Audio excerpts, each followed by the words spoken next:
guys? It's your girl Aquila coming straight at you from Diva-Villege. My mind, my thoughts. So, today, I've been all day long trying to, hey, well, that sweetie, all day long I've been waiting and preparing myself for this right here. And it's weird because in preparing myself for this show, certain things just started to happen today, but it's a good thing because it makes the show a lot more meaningful for me. Tonight's show is entitled, What Traits Makes a Good Parent? Okay, and everybody's probably saying, oh, I'm a good parent. I know I'm a good parent. Okay, so you say, but there are different traits that make some people stand out from other people to say, truly, I am a good parent. Some people think just because they spend money on their child, they buy things for their child, they think that makes them a good parent. The worst of parents buys food and stuff for their kids and buy things for them because they have to, but they do it. So just because you do that, it doesn't necessarily make you a great parent because that's just what you're just supposed to be doing. So let's start right now to talk about what makes a great parent. We go to my agenda. My first thing that I would say makes a great parent is for you to guide and support, not push and demand. When I say guide and support, I mean for you to help your child, to show your child, to teach your child. They're going to make mistakes along the way, but that's what you're there for, to help them, to guide them and show them. You give them that support. You're there for them. You let them know that regardless of what happens, you're always going to be there for them. When I say don't push and demand, don't push your child to do something or demand your child to do something. There is some things that maybe your child don't want to do it. But just because you feel that your child should be doing it, or like I like to say, some people like to try to live their life through their kids. That's when I say pushing and demanding. Because maybe it was something that you wanted to do as a kid. Maybe you wanted to be a dancer. Maybe you wanted to be a singer. Maybe you wanted to be a model. Maybe you wanted to be a doctor. You know, many things that you could have wanted to be growing up, but for some reason it didn't happen. So now that you have this child, you can't push that same thing on this child to try to live your life through that child. You understand what I'm saying to you? If your child decides they don't want to be a doctor, they don't want to be a dancer, encourage them, nurture them, whatever it is that they want to be. Support them and let them know that you are there for them to help them regardless of what it is that they want to do. Now, in order to be a great parent, you have to be able to look at your child, see what your child is good at, and then you have to nurture that. You have to bring that out of your child. Don't make your child suppress it or put it down. Bring it out so you can make that child a better person. That's one of the most important things that I would say about being a great parent. Another thing I would say is to let your child be independent. When I say let your child be independent, I'm not saying that your kids are not going to, they're not going to need you or they're not going to depend upon you. That's not what I'm saying. It's what I'm saying is to teach your child.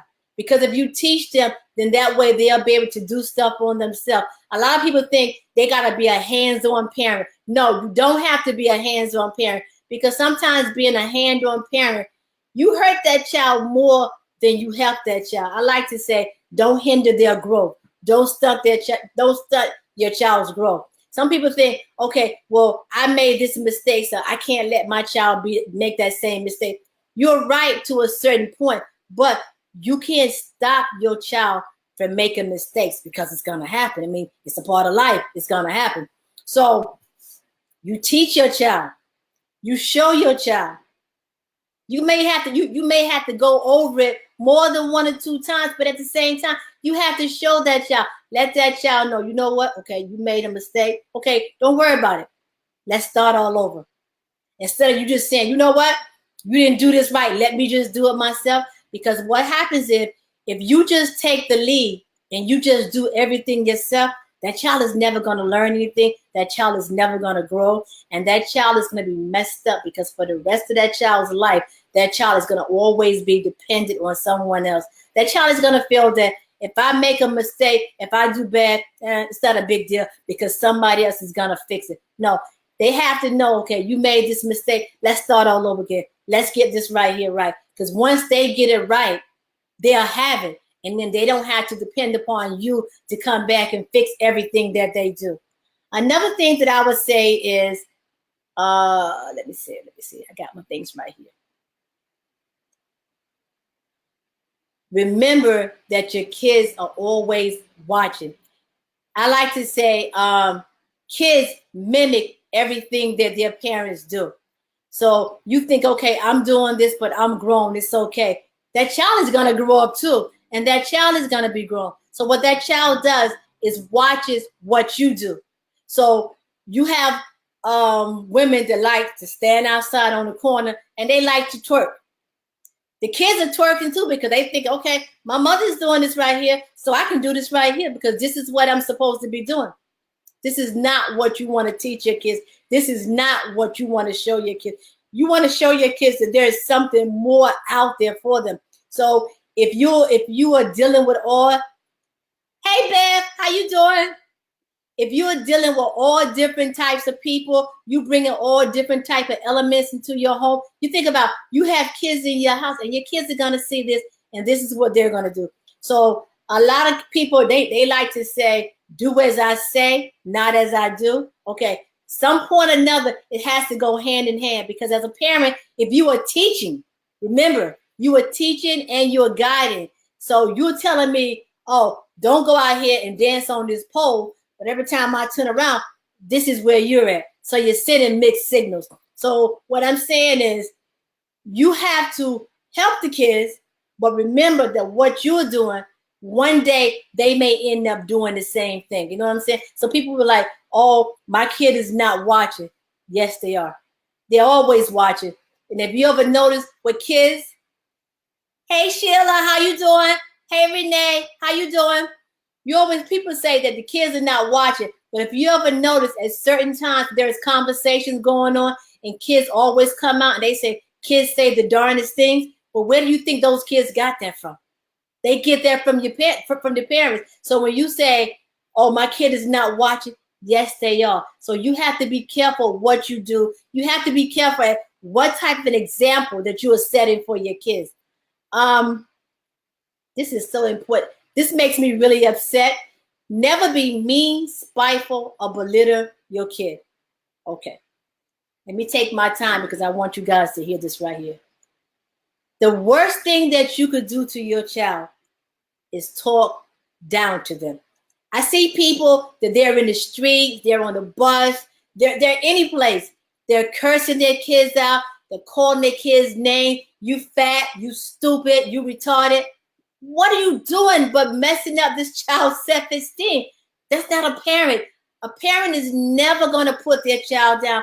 I never try to make their child feel belittled or less than what they are. Why would you stand around and call your child out of their name? What do you think is going through that child's mind? I mean, you call the kid stupid all the time. So when the kid goes to school and the kid is messing up and stuff in school, you can't get upset because all the child's life, all you ever told that kid was he's stupid. What happened to saying to your kid, good job? You're doing a good job. I like what you're doing. Keep up the good work. I mean, like I said, people make mistakes, but just because they make mistakes, you don't have to call them out of their name. You don't have to make these kids feel bad. I'm on the train a lot, and I see people, they cursing out their kids and stuff, and they slap them and stuff like that.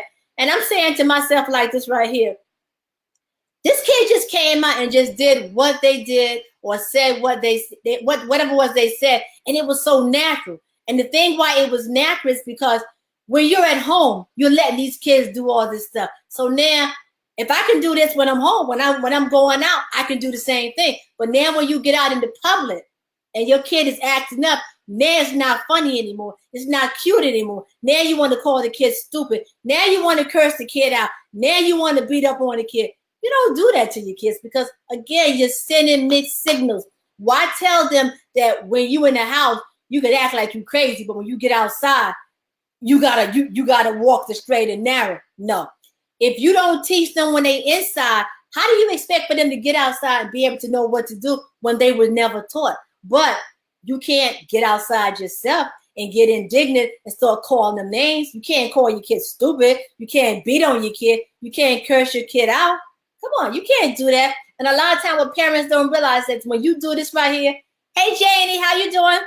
What people don't realize is when you are calling your kid out of their name and doing all this stuff, and people are watching, your kid is embarrassed. Your kid is hurt. Your kid has low self-esteem. You know what I'm saying? Or if you're in front of their friends and you're calling them names and just acting a fool. So when you're not around, and you know how kids like to laugh and joke and stuff. Hey Norman, how are you? So when you're not around, the kids, they're out with their friends, they're laughing and joking and stuff. What's going to happen? Now, these people are teasing your child because of the different names that you call your kid when everybody is around. You can't do that to that child because, again, you're sending mixed signal and you're messing up that child's life altogether. We can't do that. So you call yourself a good parent, but then you're doing exactly the opposite of what a good parent would do. Here you go. Show kids that you love them every day. How you doing, Norman? Okay.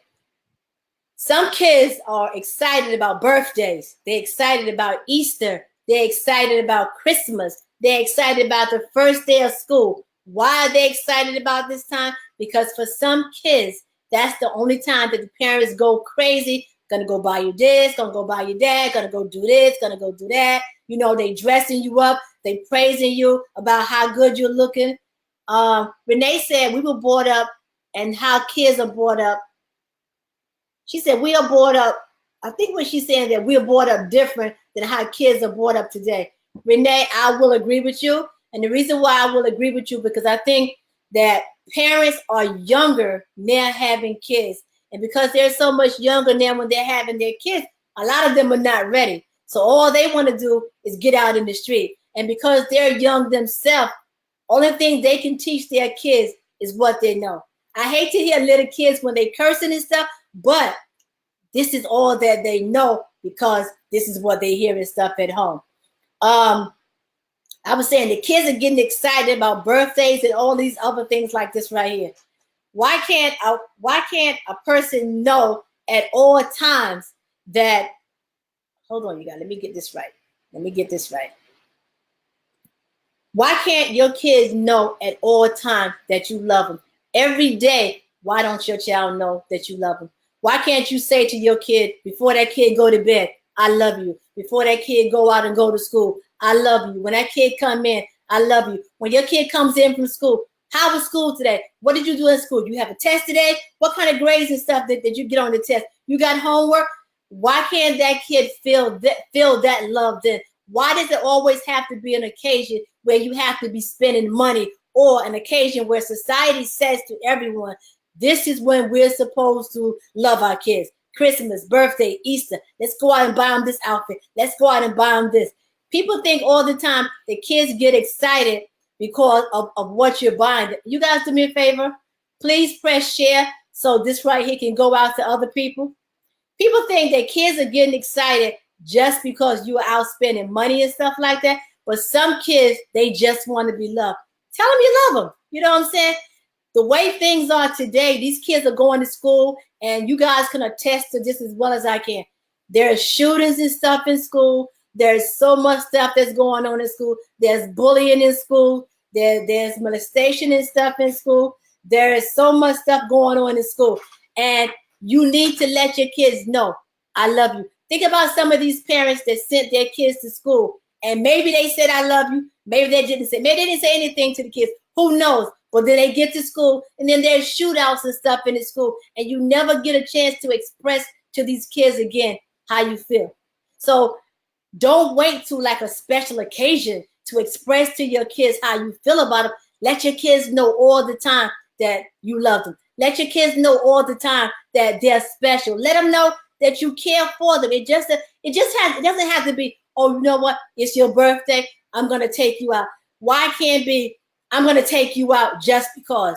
Why it has to be, okay, it's the first day of school, so I'm taking you shopping. Why can't just be, I'm shopping just because? You have to let your kids know at all times that you do care for them. And it doesn't have to be a special occasion.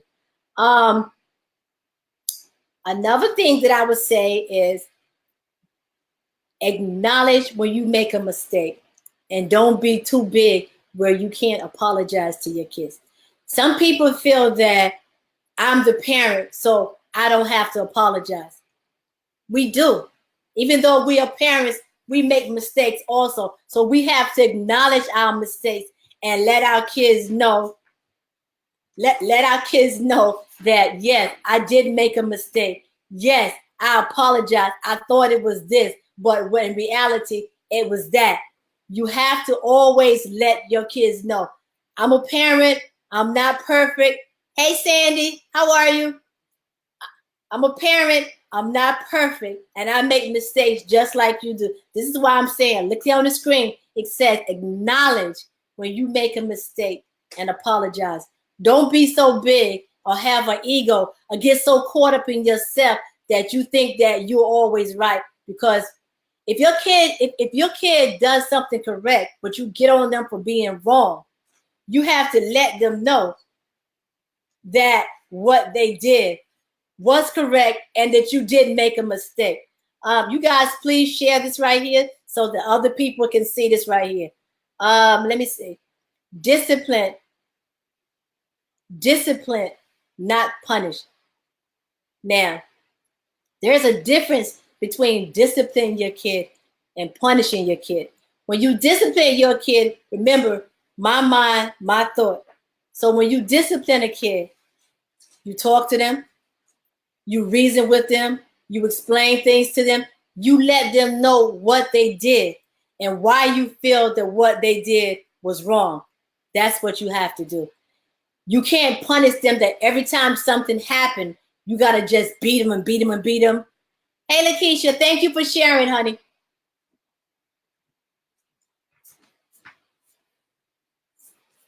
Okay, I'm sorry, you guys. Hey, Chantel, thank you for sharing also. Thank you. Like I was saying, you can't beat on them all the time just because they do something. You got to be able to sit down with your kids. You got to be able to explain things to your kids. You can't just beat on your kids all the time. The reason why I'm saying this is because of this. If you are constantly beating on your kids would never come to you with anything. They would never sit down and have conversations with you. But if they feel that, hey, Deidre, how are you? Thank you, Sheila, for sharing also. This means a lot to me, you guys. Thank you. If your kids feel that if they do something wrong, I can come to you and I can talk to you, what they would do is always come to you because you will have that open line of communication. They will feel comfortable with coming to you and sitting down and talking to you as long as you can sit down, explain, and understand what's going on. If your kid feels that, okay, if I do something wrong or I make a mistake, then hey, Lexi, and thank you for sharing also, Lexi. Thank you, guys.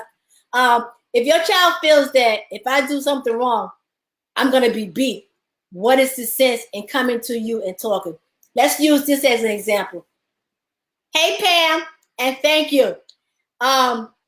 Let's use this for an example. Your child, let's say boy or girl, your daughter is pregnant. Your son got somebody pregnant.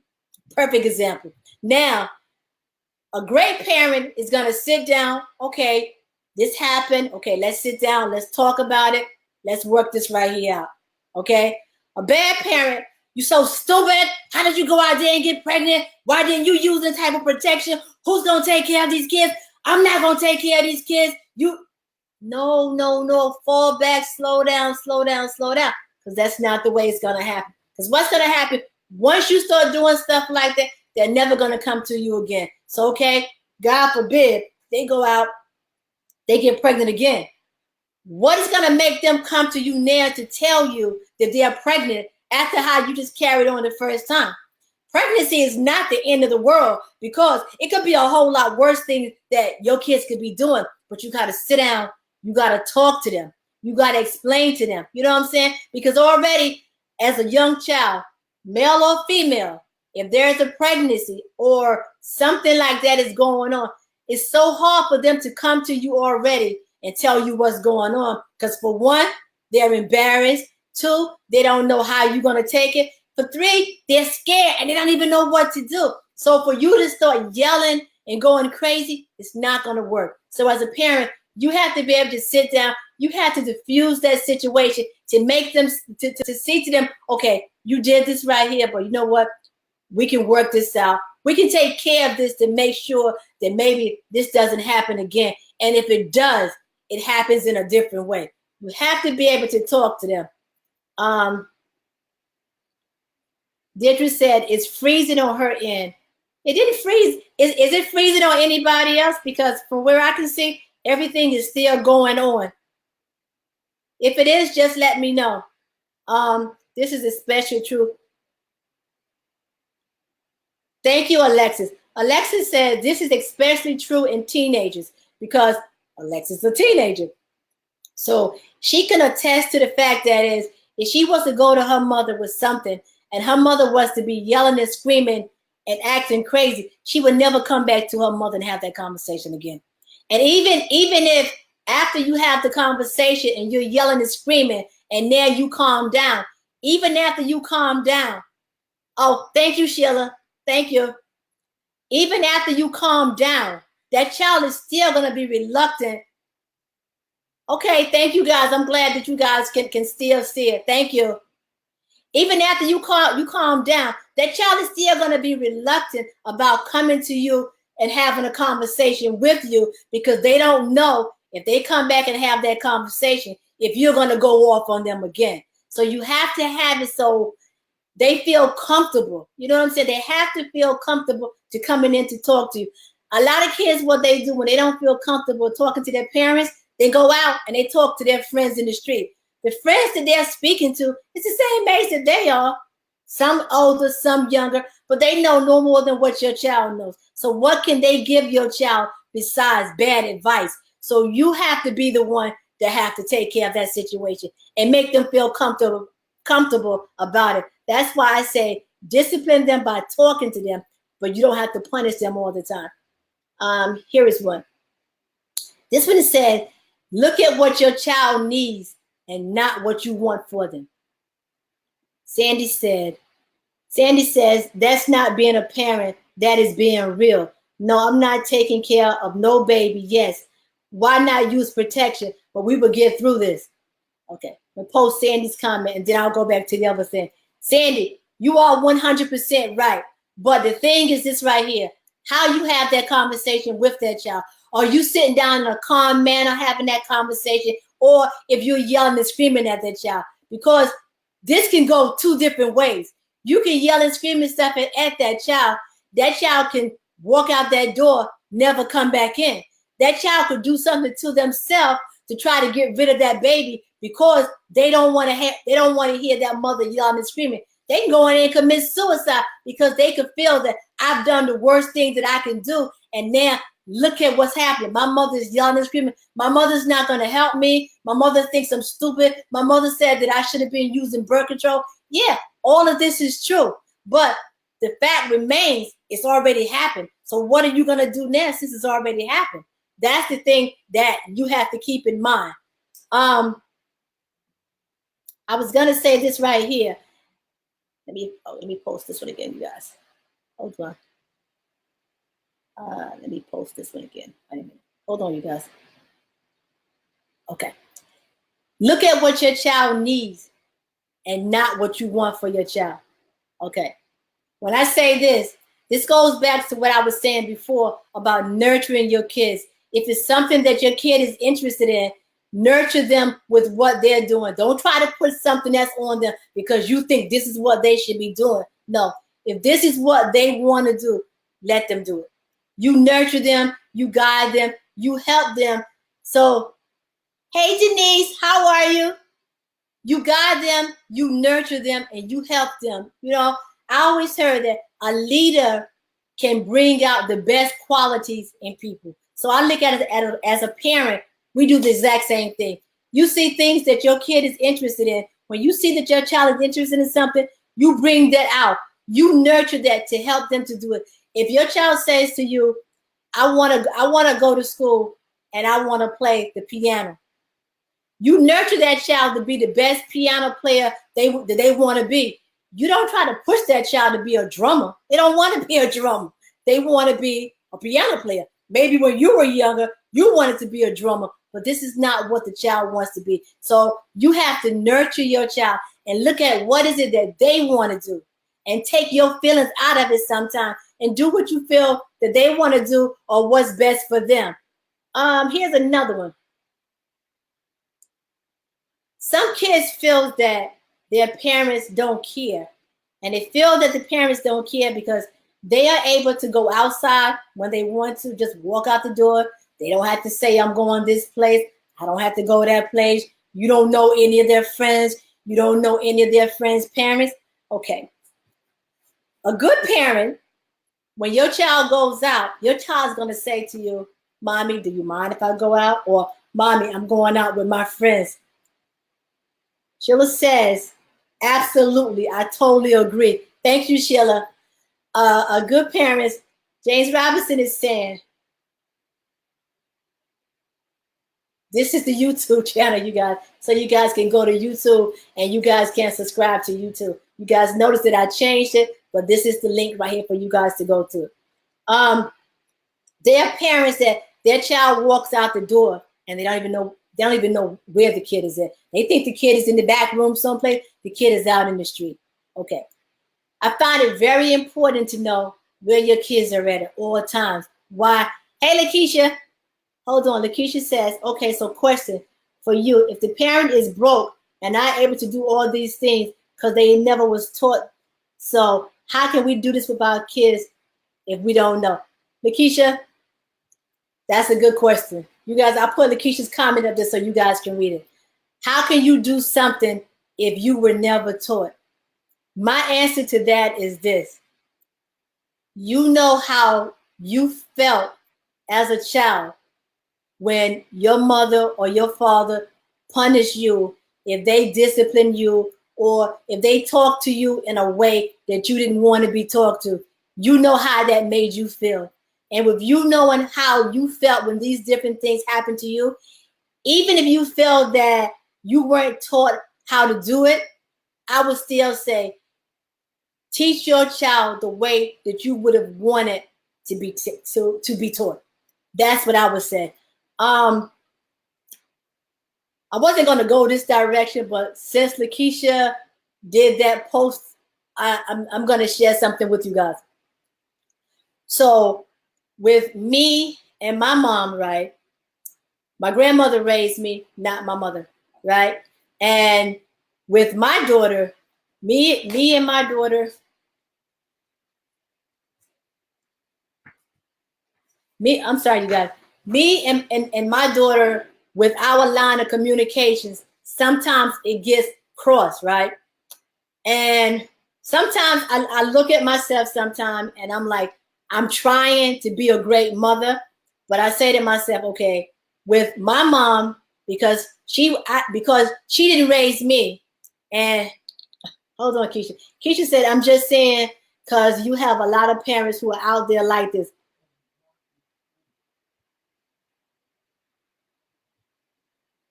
Hold on, you guys. Give me just 1 second. Okay. Geneva said, a good parent. All right, you guys, I'm getting emotional there. Geneva said, a good parent. My grandmother gave us all the freedom, but turned around and told me not to beat me at home. I'm going to post this right here so you guys can see it.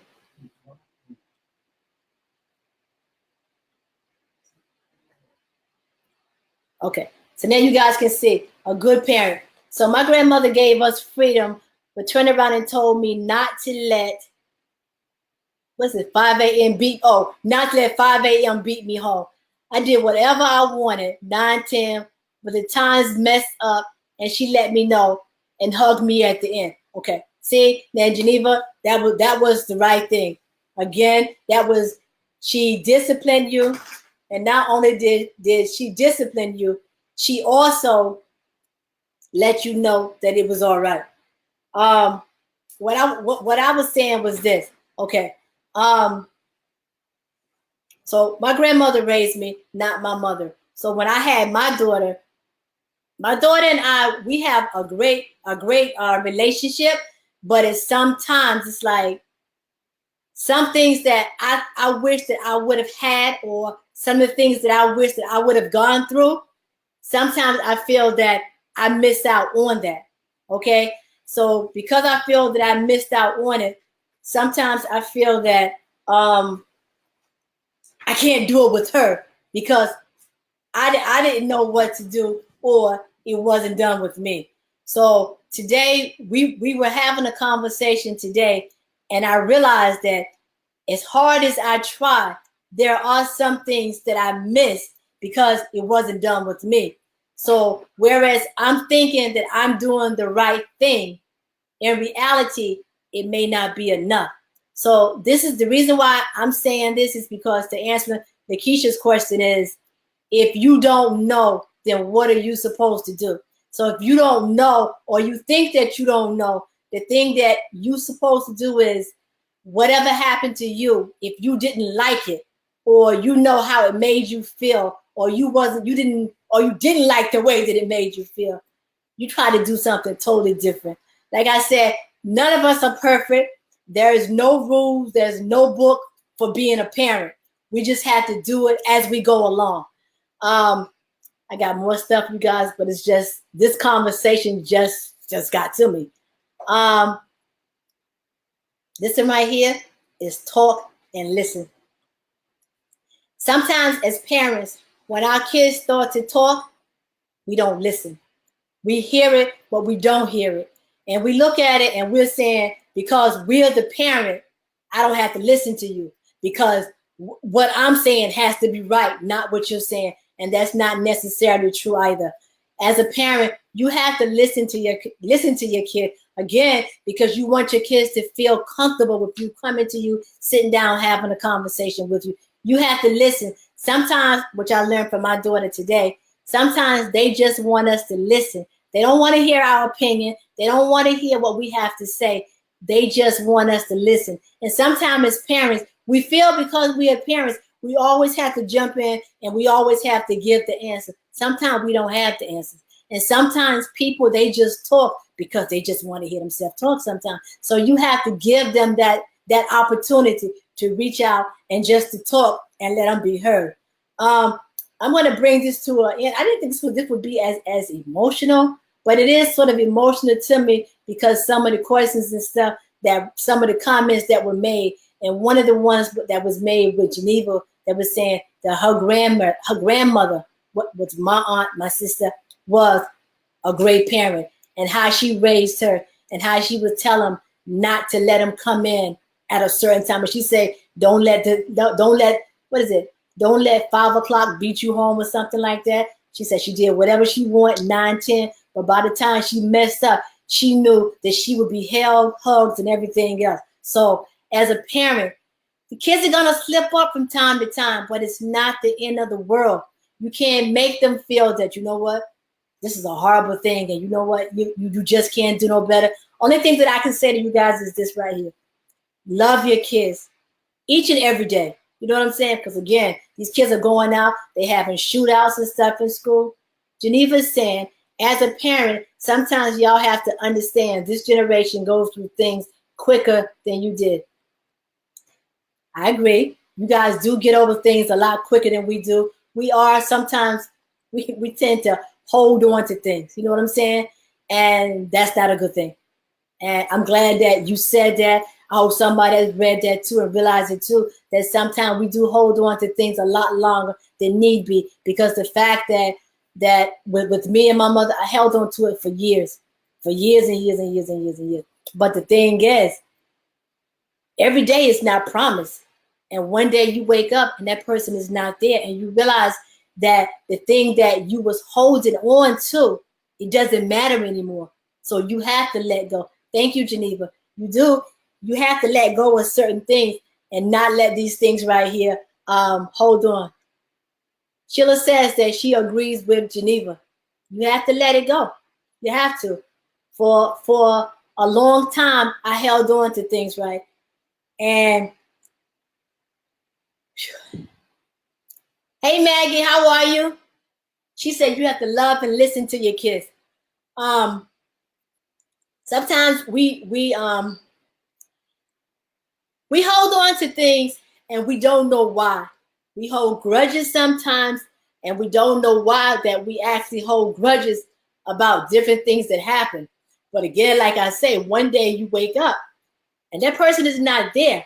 So now the opportunity that you did have to get all of this right here taken care of, the opportunity that you did have to say, I'm sorry, or the opportunity that you had to say, I love you, or the opportunity that, give me a minute, you guys. The opportunity that you had to say that, you know what, it wasn't that bad or it wasn't that serious. Sometimes you don't get that opportunity or you don't get a second chance to do this right here. So what I'm saying to you guys, you be the best parent that you can to your kids, because tomorrow is not promised to anybody. And I lost my mom and I never had the opportunity that a lot of people have. So what I'm saying to you is love your kids, respect your kids, help your kids. You know what I'm saying? Because it's times now when I do stuff now and I wish I would have somebody to say, Aquila, you shouldn't do that. Or Aquila, come here, let me explain this right here to you. So these same things right here is what we have to do for our kids. So Lakeisha, this is what I was talking about with you. And I'm glad that Geneva came in and said the things that she said. Sheila says, sis, I'm right with you 100. I'm trying to get this way now with my mom. Sheila, only thing I can tell you, honey, is never give up. Continue on so that you can get that relationship. I mean, what happened in the past is nothing that you can do about it, but you can start now and you can make new memories and stuff. I love you too, Geneva. Thank you, honey. I love you too. You can start now and you can make new memories because it's not too late. If you still have kids, it's not too late for you to sit down with your kids and talk to your kids. It's not too late for you to just open up the lines of communication and have a relationship with your kids. You don't always have to like just be a parent. Sometimes you have to take off that parent hat and just be human. You don't always have to go into the defensive mode. You don't always have to do that. Hey, Willette, how are you, sweetheart? You just have to just be the best parent that you can be. Maggie said that crying is healing. Maggie, I have to tell you, I've shedded a lot of tears. And the reason why I've shedded so many tears because I also feel like I've wasted a lot of time. And because of what I've gone through, sometimes I think that I hold on to it. And sometimes I think that's why with me and my daughter, I think sometimes it gets a little twisted there too because of that same situation. But I have to let go of what's going on. Okay, you guys. Hey, Tina, how are you? I know some of you guys are just coming in, but I'm going to end this right here. You guys can go back and you guys can watch this all over again. You can share that. You can share it and tell other people to watch it. You guys know that now I have a new YouTube channel now. Hey, Britt, I love you guys too. I love you guys. Brittany is one of my nieces, and she's about to make me a great aunt for the second time, and I'm excited about that. And that's another story, but that's a part of my life also that I'm very proud of, and one that I'm working on too. So you guys, I thank you guys for being here with me. I'm sorry that I'm not sorry. I'm not sorry because I like for people to know that I'm human just like everybody else, and I make mistakes just like everybody else. But like I always say, all good things. Hold on, you guys. Maggie says, I have known you for a while. You are a wonderful parent. Thank you. Thank you. Thank you. And I definitely try to be. Thank you. So you guys can go to YouTube, right? And subscribe to my new YouTube channel. And this is the way you spell it. Okay? Subscribe to it. Leave comments, good, bad, or indifferent, but just go there and subscribe. Also on it, all man, it's just everything that's on one channel by itself. So a lot of all my shows there are there. So if any shows that you guys have missed, you can go straight to Diva-Villege and you can see it. You can also order my merchandise at demarca.bandcamp.com. I still have my bags there. I still have my water bottles there. Look, see this? Let me tell you about this bottle. This bottle keeps your water the coldest. I fill it up with ice and let it sit, and it keeps it wonderful. Sheila was saying, beautiful. It was a great topic and helping. Hold on, y'all. I had to bring it all out. And helpful in my journey. Sheila, the way I look at it, if I can help one person, I've done a lot. It's like each one teach one. But thank you so very much for that. I really appreciate it. So you guys, you can go order the merchandise there. Not only can you order the merchandise, you can download the podcast and you can listen to all the old shows and everything too. And most important, you guys, tune in every Sunday night at 8:30 p.m. to find out what's going on in my head. Love you guys. Good night.